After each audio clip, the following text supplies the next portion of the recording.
விசாகத்தன்று எங்கெல்லாம் முருகப்பெருமான் இருக்கிறாரோ அங்கெல்லாம் சென்று பக்தர்கள் தன்னுடைய அன்பை வெளிப்படுத்தும் தன்மையால் அந்த வைகாசி விசாக திருநாளிலே முருகப்பெருமான் ஆலயத்துக்கு செல்லும் அன்பர்கள் முதல்ல என்ன கேட்கணும் அப்படின்னா, குலதெய்வமே தெரியாதவர்கள் கூட அந்த வைகாசி விசாக திருநாள் அன்று போய் பூமி பலம் பூமி பலம் எனக்கு வேணும், இன்னைக்கு வரைக்கும் எனக்குன்னு சொல்லி ஒரு சொந்த இடம் காவடி எடுத்து வருவாங்க. அந்த காவடி எடுத்து வருவது மிகப்பெரிய சிறப்பாக இருக்கும்.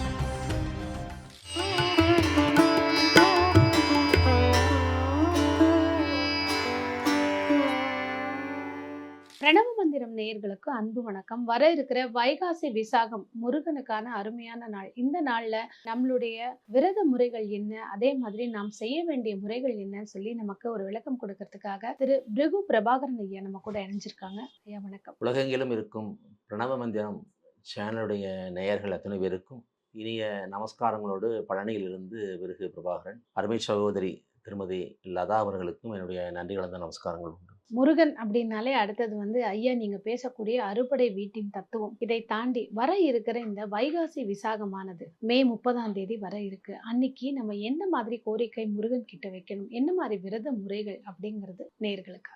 முருகு என்றால் அழகு, முருகன் என்றால் தமிழ், தமிழே முருகன். அப்போ அந்த தமிழ் தெய்வம் இந்த இடத்துல தான் இருக்கிறாரு, இங்கே தான் அவரை எல்லாரும் கொண்டாடுறாங்க அப்படின்னு சொல்கிறதுக்கு இல்லை. உலகம் முழுக்க முருகப்பெருமானுடைய வழிபாடு தொன்று தொற்று காலங்காலமாக இருந்துக்கிட்டு இருக்கு. இன்னுமே மிக நிறைய இடங்களில் போய் ஆராய்ச்சிகள் செய்கிறாங்க. அகழ்வாராய்ச்சி அந்த மாதிரிலாம் சேரும்போதெல்லாம் முருகனுடைய சிலாரூபங்கள் இன்னைக்கு வரைக்கும் கிடச்சிட்ருக்கு. அப்படின்னா இந்த முருக வழிபாடு என்பது இன்று நேற்று வந்ததல்ல. 6000 ஆண்டுகள், 7000, 8000 ஆண்டுகளுக்கு முன்னாடியே முருகப்பெருமானுடைய வழிபாட்டுக்கு மிகப்பெரிய அளவில் ஒரு முக்கியத்துவம் தந்த மக்கள் நம் மக்கள். சர்ப வழிபாடு குண்டலினிங்கிற சக்தி. அப்போ சர்ப வழிபாடுல அவங்க என்ன சொல்கிறாங்கன்னா, இதெல்லாம் 10,000 வருடங்கள் 11,000 வருடங்களுக்கு முன்னாடி இருந்தே நம்ம மனிதர்கள் சர்பத்தை வழிபட்டிருக்காங்க. சர்ப வழிபாடு மிக தொன்மையானது. அதே மாதிரி தான் தமிழ் தெய்வமான முருகப்பெருமானுடைய வழிபாடும் மிக தொன்மையானது தான். அதில் மாற்று கருத்து கிடையாது. அந்த முருகனுக்கு எத்தனையோ விழாக்கள் உண்டு, 1 2 கிடையாது. மிகச்சிறந்த விழாக்கள், அற்புதமான விழாக்கள் உண்டு. அதை நம்ம ரொம்ப விசேஷமாக பேசுறது சூரசம்ஹாரம் பற்றி பேசுவோம். ஐப்பசி மாதத்திலே வளர்பிறை பஞ்சமி திதி அன்று சிக்கலிலே அன்னை பராசக்தியிடம் வேல் வாங்கி அந்த சிங்கார வேலன் அப்படியே திருச்செந்தூர் மறுநாள் அந்த வளர்பிறை சஷ்டி அன்று அந்த சூரனை சம்ஹாரம் செய்யக்கூடிய இந்த அற்புதமான திருவிழா. திருச்செந்தூர்ல பார்த்தீங்கன்னா லட்சக்கணக்கான பக்தர்கள் இருந்து அந்த சூரசம்ஹார பெருவிழாவை கண்டு கழித்து போவது இன்றளவு நடந்து கொண்டிருக்கிறது. அந்த தன்மையிலே கார்த்திகை சொல்லலாம், நிறைய இருக்கு.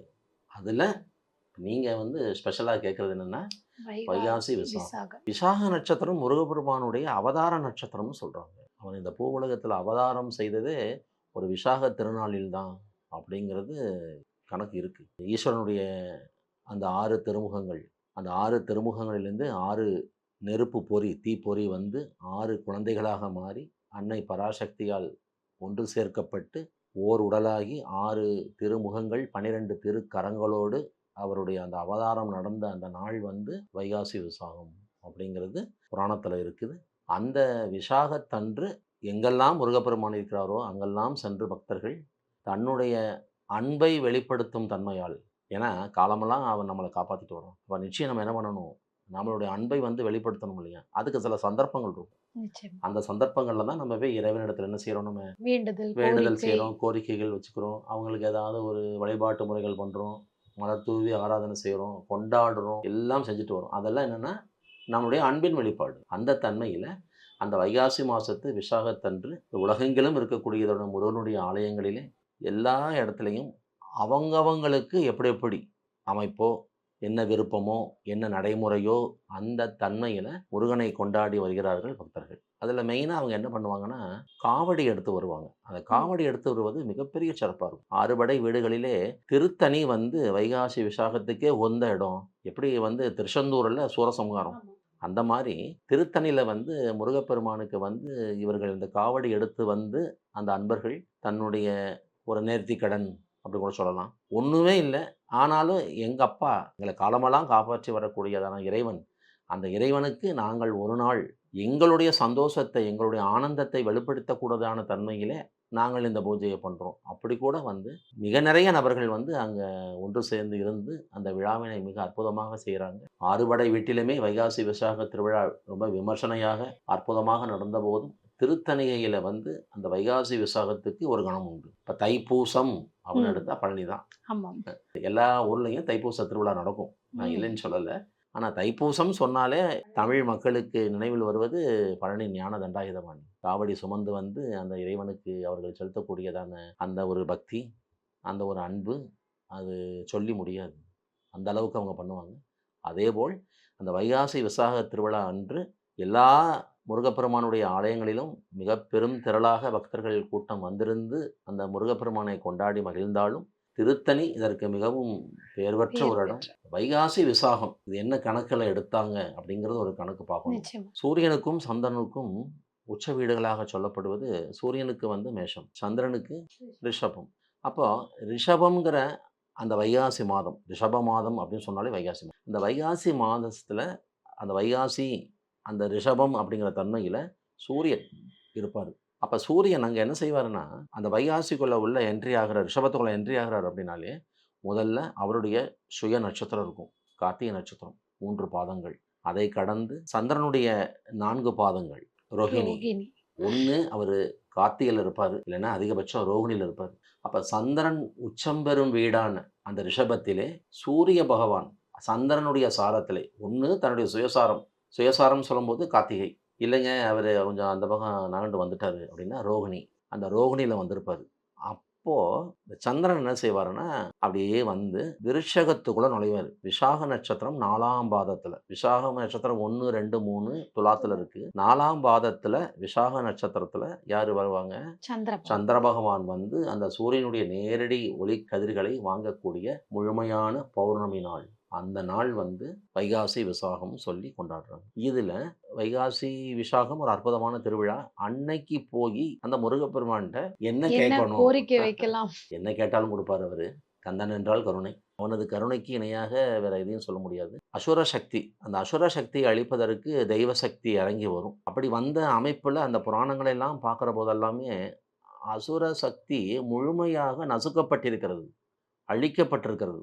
மகிஷாசுரனை வதம் செய்தே ஆக வேணும் என சொல்லி அன்னை பராசக்தி இறங்கி வந்து மகிஷாசுரனை வதம் செய்தே விட்டாள், அழிச்சிட்டா. இருந்த இடம் தெரியாமல் அழிச்சிட்டா. இரணியேஸ்வரனுடைய கொடுமையே தாழாம அந்த சபையில் இந்த தூண்ல இருந்து வெளிவந்த நரசிம்ம பெருமான் இரணியனை வந்து துவம்சமே பண்ணிட்டாரு, காலி பண்ணிட்டு. கந்த பெருமான் அப்படி செய்யவே இல்லை. தன்னுடைய பகைவனாக இருந்தாலும் அந்த சூரபத்மனை மாமரமாக மாறி நின்று அவனை வேல் கொண்டெறிந்து 2 கூறாக பிளந்து ஒன்றை மயிலாக்கி வாகனமாக வைத்து கொண்டார், இன்னொன்றை சேவலாக்கி சேவர் கொடியோன் என பெயர் கொண்டிருக்கிறார். என்றால் கருணை அப்படின்னா கந்தன் தான். கந்தன் என்றால் கருணை. இதுதான் கேட்கணும், இதுதான் கேட்கக்கூடாது அப்படிங்கிற கணக்கு அவர்கிட்ட இல்லை. எப்போ போய் என்ன கேட்டாலும் அவர் அழகாக தருவார். இருந்தாலும் என்னுடைய ஒரு அபிப்பிராயத்தை நான் சொல்லியிருந்தேன். அந்த வைகாசி விசாக திருநாளிலே முருகப்பெருமான் ஆலயத்துக்கு செல்லும் அன்பர்கள் முதல்ல என்ன கேட்கணும் அப்படின்னா, என்னுடைய ஆரோக்கியத்தில் எந்த விதமான குறையும் இல்லாமல் நீண்ட நெடும் நாட்கள் நான் வந்து நல்ல எந்த தொந்தரவும் இல்லாமல் நான் வாழணும் அப்படிங்கிற ஒரு வழிபாடை, ஒரு வேண்டுகோளை முதல்ல வைக்கணும். இரண்டாவதாக என்ன சொல்லுவாங்கன்னா, 5ஆம் பாவம். 5ஆம் பாவம் என்பது பூர்வீகம், குலதெய்வம், புத்திரபாக்கியம் 3 செய்தி அங்கே சொல்லுவோம். அந்த அமைப்பு வச்சு பார்க்கும்போது யாராக இருந்தாலும் சரி குலதெய்வத்துடைய தனிப்பெரும் கருணை கிடைக்க வேண்டும் என சொல்லி அந்த வைகாசி விசாக திருவிழா அன்று முருகப்பெருமானிடத்தில் வேண்டுதல் வைக்கணும். குலதெய்வமே தெரியாதவர்கள் கூட அந்த வைகாசி விசாக திருநாள் அன்று போய் அந்த முருகப்பெருமான்கிட்ட ஒரு பிரார்த்தனை வச்சு அவர்கிட்ட ஒரு மன்றாடு செய்து வந்தால் நிச்சயமாக அவர்களுக்கு குலதெய்வம் சுட்டி காட்டப்படுகிறது. ஏன்னா குலதெய்வத்தை தொலைச்சிட்டு நிறைய சிரமப்படுறாங்க. இவங்களுக்கு நான் சொல்லக்கூடிய ஒரே அறிவுரை என்னவென்றால், வைகாசி விசாக திருவிழா இன்னைக்கு நடக்குது, முருகப்பெருமானுக்கு ஏதோ ஒரு தளத்தில் போய் அவருக்கு சிறப்பு பூஜைகள் செய்து அபிஷேகம் பண்ணுங்க. அந்த அபிஷேக பொருளில் பன்னீரும் பால் இருக்கணும். நீங்கள் 10 பொருள் வச்சு கூட அபிஷேகம் பண்ணுங்க, நான் வேணான்னு சொல்லலை. அதில் மிக நிச்சயமாக பன்னீர் இருக்கணும், பால் இருக்கணும், அது கொஞ்சம் அதிகமாக இருக்கணும். உங்கள் குலதெய்வம் அதுதாங்கிறது கன்ஃபார்ம் ஆகும். இதுதான் குலதெய்வமா இல்லை என்ன வேற ஏதாவதுமா வேற ஒரு பக்கம் இருந்ததா சொல்கிறாங்க, அங்கே ஏதோ தெய்வத்தை கொண்டாடணும்னு சொல்கிறாங்க அப்படிலாம் சொல்லி குழப்புவாங்க. ஏன்னா குலதெய்வத்தில் குழப்பம் வரக்கூடாது. இஷ்ட தெய்வம் வேற. இன்றைக்கி ஒரு தெய்வத்தை மேலே இஷ்டமாக இருப்பாங்க, நாளைக்கு இன்னொரு தெய்வத்தை இஷ்டமாக கொண்டாடுவாங்க, அது வேறு. குலதெய்வம் வந்து காலங்காலமாய் குளமாய் நம்மளை காப்பாற்றி வரக்கூடிய தெய்வம் இல்லையா. அப்போ அந்த தெய்வத்தில் வந்து நமக்கு சந்தேகம் வரக்கூடாது. சந்தேகமெல்லாம் பரிபூரணமாக இதுதான் குலதெய்வம், அந்த ஸ்டபானா போய் நிற்கணும். அங்கே தான் இவங்களுக்கு அந்த பிரச்சனைகள் நிறைய பேத்துக்கு வந்துருக்கு. அப்படி வரும்போது அவர்களுக்கு நான் வெளிப்படுத்துவது என்னவென்றால், வைகாசி விசாகம் அன்னைக்கு போய் அந்த இறை வழிபாடு பண்ணுங்க. அற்புதமான ஒரு அமைப்பு உண்டு. நிச்சயமாக நல்ல ரிசல்ட் இருக்கு. அடுத்ததாக ஆரோக்கியத்தை பற்றி சொன்னேன். மாதம் விசாக நட்சத்திரம் நடப்பில் இருக்கணும். ஏதாவது ஒரு முருகன் ஆலயத்தில் உச்சிக்கால பூஜை நடக்கணும். காலப்பொழுது பூஜை வேற, உச்சி பொழுது பூஜை, சாயரட்ச, இரவு அர்த்த ஜாமம் அதெல்லாம் பண்ணுவாங்க. அந்த உச்சிக்கால பூஜை ஒரு 11:30 11:45க்கு ஸ்டார்ட் பண்ணுவாங்க. 12:30 12:45 வரைக்கும் நடக்கும். எங்கள் பழனி திரு ஆவினன்குடி முருகன் ஆலயத்தில் நடக்கும். அப்போ என்ன செய்யணும்னா, அபிஷேகம் நடக்கும். அந்த அபிஷேக தீர்த்தம் வெளியே வரும். ம். கோமுகின்னு சொல்லுவோம். ஆமா. அந்த கோமுகம் வழியா வெளியே வரும். அங்கே போய் அந்த தீர்த்தம் பிடிக்கணும். அந்த ம். விசாகத்தன்னைக்கு அந்த தீர்த்தம் பிடிக்கணும். அந்த தீர்த்தத்தை பிடிச்சிட்டு வந்து, அது பாலா பன்னீரா என்னமோ தீர்த்தம் வரும். சின்ன பாட்டில் தீர்த்தம் பிடிச்சிட்டு வந்து நம்மளுடைய இல்லத்தில், நம்மளுடைய அலுவலகத்தில், தோட்டம் துறவு அந்த மாதிரிலாம் அந்த இடத்துல தெளித்து விடும் பொழுது நெகட்டிவ்ஸ் இருந்ததுன்னா அதெல்லாம் வெளியேறி. இது நான் பலருக்கும் சொல்லி அவங்க செய்துட்டு வந்துட்டு இருக்காங்க. அந்த சரி. விசாக நட்சத்திரம் அவ்வளவு அவ்வளவு சிறப்பு. விசேஷமான நட்சத்திரம்னு சொல்ல வரேன். நம்மளுடைய நியாயமான வேண்டுதல்கள் அங்கே நிறைவேற்றப்படுகிறது. இப்போ முதல்ல ஆரோக்கியம், பூமி பலம். ஏன்னா பூமி பலம் எனக்கு வேணும். இன்னைக்கு வரைக்கும் எனக்குன்னு சொல்லி ஒரு சொந்த இடம் இல்லை. இல்லை. ம். இவர்களெல்லாம் இந்த வைகாசி விசாகத்தன்று சென்று அந்த முருகப்பெருமானிட்ட தன்னுடைய எனக்கு ஒரு பூமி வேணும், இது நியாயமான கோரிக்கை தானே. இதில் ஒன்றும் தப்பு இல்லைங்க. எனக்கு ஒரு சொந்த மனை வேணும், நான் ஒரு சொந்த வீட்டில் வாழணும். நிச்சயமாக இறைவன் வழிபாடு பண்ணணும். இறை வழிபாடு அங்கே நமக்கு பலன் தருகிறது. அடுத்ததாக வாகனாதி யோகங்கள். நிறைய பேர் வண்டியே இல்லாமல் இருப்பாங்க, சொந்தமா 2 வீலர் மட்டும் ஏதாவது. வச்சுருப்பாங்க, ம். 4 வீலர் வேணும், அது வேணும். என்ன வேணுமோ அந்த நியாயமான கோரிக்கை நிறைவேறுகிறது. இந்த மாதிரி தன்மைகளுக்கெல்லாம் வைகாசி விசாக திருநாள் வந்து ஒரு அற்புத திருநாள். இப்போ கூட வைகாசி விசாகம் வருது. மே மாதம் 30ஆம் நாள். உலகெங்கிலும் இருக்கக்கூடிய அந்த தமிழ் கடவுள் முருகப்பெருமான் எழுந்தருளி இருக்கக்கூடிய ஆலயங்களிலெல்லாம் அற்புதமான விழா நடக்கும். முடிந்தால் திருத்தணி போயிட்டு வாங்க. ஒரு விசேஷமான ஒரு பலன் தரும். கண்டிப்பாக அன்னைக்கு முருகப்பெருமானுக்கு உங்கள் வீட்டில் கூட அந்த முருகனுடைய ஒரு போட்டா இருந்தால், சின்ன சிலாரூபம் இருந்தால் கூட எடுத்து வச்சு தேனும் தினைமாவும் மறவாமல் வைக்கணும். ஏன்னா தணிகையில் வந்து திருத்தணிகையில் வள்ளியோடு இருக்கக்கூடிய அற்புத தெய்வம் அந்த வள்ளி குரத்தி தேனும் தினைமாவும் தான் தந்தாலாம். எத்தனையோ அமைப்புகளிலே என்னென்னமோ அவருக்கு பிடிச்சதாக இருந்தாலும் தேனும் தினைமாவும் வச்சுட்டாங்கன்னா அவர் ரொம்ப விசேஷமாயிருவார். அந்த சஷ்டி கவசம், கந்தகுரு கவசம், சண்முக கவசம், எவ்வளோ கந்தர் அலங்காரம் சொல்லி, வேல்மாறு எல்லாம் சொல்லி அந்த முருகப்பெருமானுடைய தனிப்பெரும் கருணைக்கு நம்ம ஆளாகும் பொழுது நியாயமான கோரிக்கைகள் நமக்கு கைவர பெறுவது உறுதி. அதில் எந்த மாற்று கருத்தும் கிடையாது.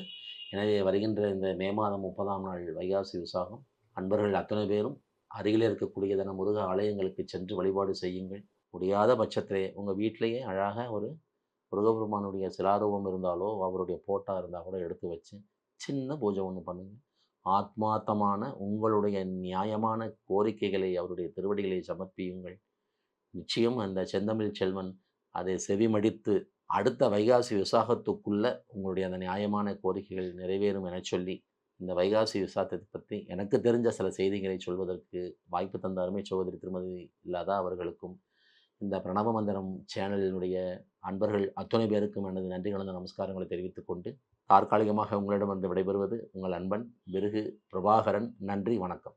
ஒரு பண்டிகையை கொண்டாடுறோம் அப்படிங்கும்போது ஏன் எதற்குன்னு சரியான காரணம் சொல்லி அதை கொண்டாட சொல்லும்போது அதற்கான மகத்துவமே தனிதான். நிச்சயம். நிச்சயமா அதை ஜோதிட ரீதியாகவும் பகிர்ந்திருக்கீங்க. அனைவருக்குமே இனிய வைகாசி விசாக திருநாள் நல்வாழ்த்துக்கள். நன்றி. நன்றி.